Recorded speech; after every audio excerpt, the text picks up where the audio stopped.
Асу, сені қалың жұрт грэплер ретінде біледі. Әрдайым күресетін, күрестің арқасында жеңіске жететін спортшы.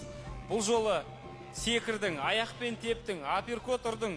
Жұрт үшін шоу жасауға шықтың ба бүгін? I'm Universal Fighter деп ағылшайсыз. Ассалаумалейкум, қазақ елі. Рахмет, Алла разы болсын. Кішкентай бармақтай болған балалар жігіттеріңді кеп қолдап келгендеріңе Алла разы болсын. Кішкентай болсақ та әйтеуір елдің намысын қорғап, туымызды көкке желбіретіп жатыр. Альхамдулилля, Аллаға шүкір, әлі талай жерде көтереміз, иншалла. Бұл тек әр заттың бастамасы ғана. Енді айттым ғой, универсал болуға тырысып жатырық.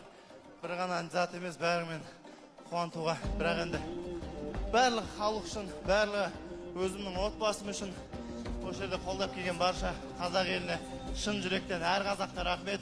Және бізді қолдап жүрген біздің команда Дартим басында Альдар Утмурат. Қайда сізге көп рахмет. Алла разы болсын.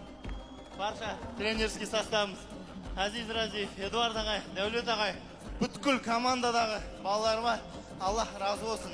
Баршаңызға және бұлай да өмірде қолдап жүрген Қайрат Құдайберген ағамыз өткен үшін сол кісілерге бүткіл Ардақ ағамыз қолдап келіп отыр.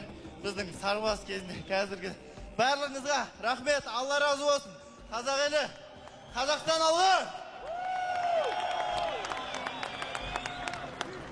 Және де Нұрбек Қарабалаға қайда сізге көп рахмет. Нұрбек аға осындай бой сұраған кезде бірден ешқандай ештеңеге қарамай осылай бой бергеніңізге және қарсыласым бразильске де көп рахмет.